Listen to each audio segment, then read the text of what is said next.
Hi guys, Bobby from BobspurTV here, doing a debrief for my man Lily White Lane with the world's dodgiest wallpaper in the back. Sorry I've not decorated yet. But a few things about last night. Good result.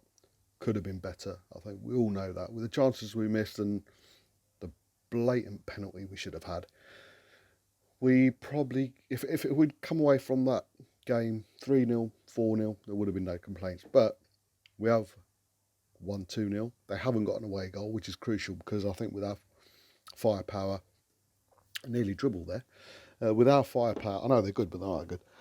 With our firepower, there's no reason why we can't go away to Zagreb and get an away goal. I think we will. I know the two different games, home and away, but I think you can gauge what the opposition's going to be like at home when they do play at your own ground. And I think we saw enough about Zagreb. Great technically, set up okay, but the amount of times Sonny got through on the left and Aurier probably had one of his most attacking appearances of late. So, and with them being on the front foot, they'll have nothing to lose. They'll just go for it.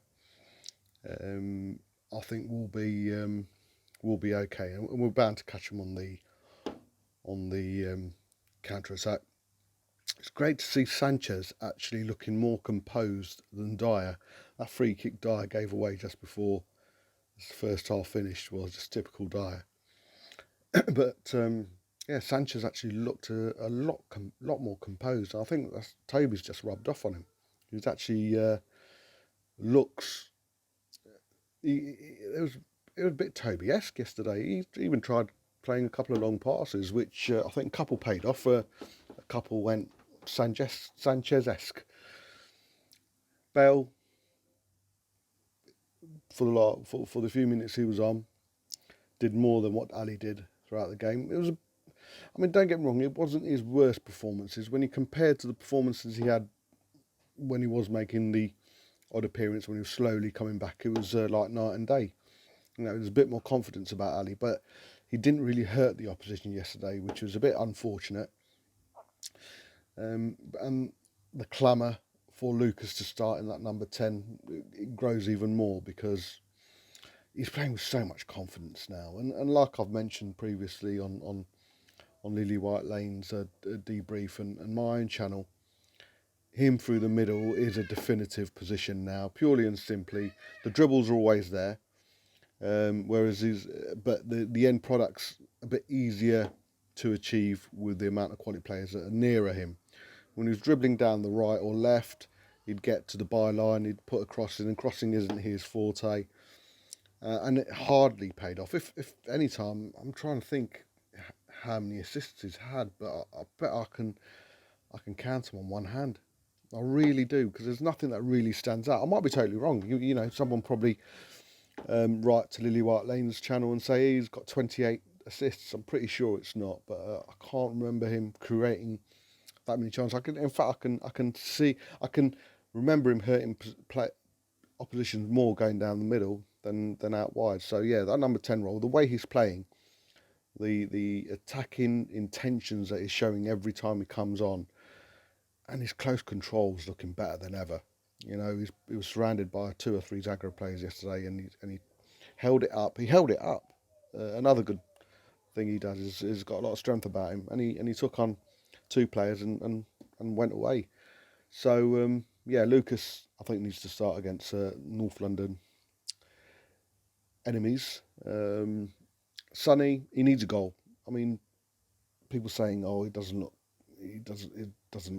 that great at the moment. He doesn't look not great. He just doesn't look like the old Sonny. But even then, a 60% Sonny is creating chances, is a pain in the whatever for the oppositions. I mean, their right back yesterday had a nightmare, and Sonny, I'm sure his shorts were heavy, purely and simply he had him in his pocket. But yeah, Sonny down the left is a must as well. Like I say, a goal should see him go that extra bit. and I'm glad he went off for a bit yesterday and got a bit of rest. And Dembele had what, last I counted, was about 3,824 fouls against him yesterday.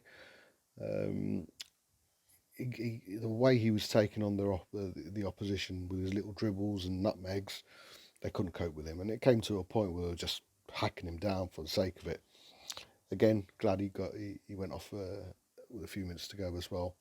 These little minutes of rest, I'm sure, count a lot. Kane, the ice on the knee.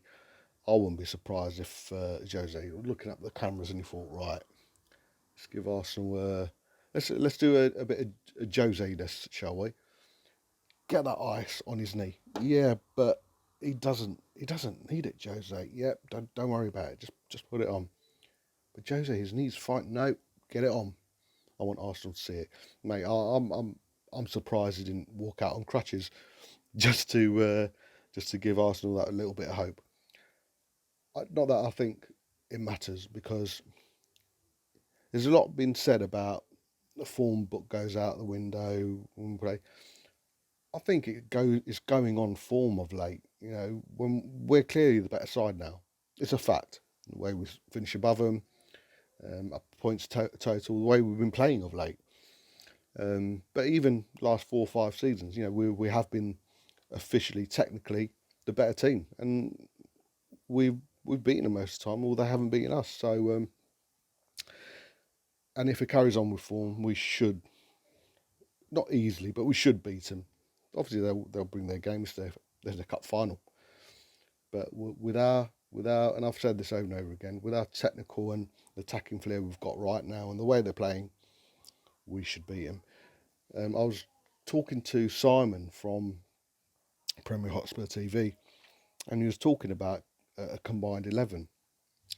In the 30 odd years of supporting Tottenham, I don't think I've ever been confident to say I wouldn't pick anyone from Arsenal. I mean, it's a Spurs Arsenal thing. For me, I would never pick an Arsenal player alongside a Spurs player anyway, apart from one.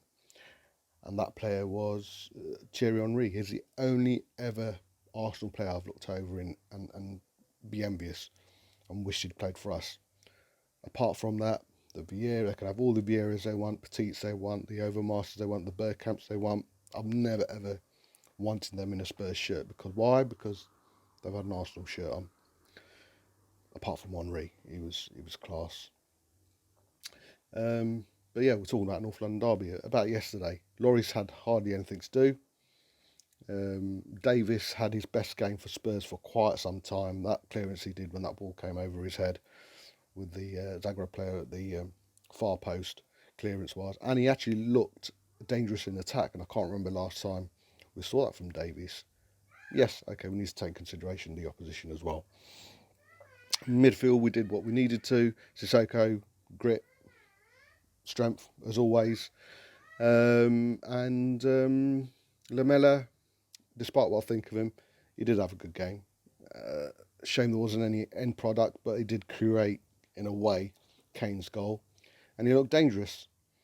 Kind of jaded toward just before he came off. He was losing possession quite frequently, but I suppose that's one thing you put up with Lamela. I still think the likes of Mora and Bale are streets ahead of him at this time moment. Bergwijn's good to see Bergwijn get a few minutes. He should have scored with that Bale cross with his what a cross that was. He should have scored, be a bit more confident, but confidence will come. But he started taking shots from afar, which we haven't seen for a while. So all in all, good result. I think we've done just about, but I'm confident we'll get an away goal, which will basically seal the tie. And I think it's a good run out again for Arsenal. We didn't really have to push ourselves in that second half, so we saved. I reckon we saved a bit of energy as well. So yeah, great result. On to the North London derby. 5 wins in a row, looking great. Come on, you Spurs.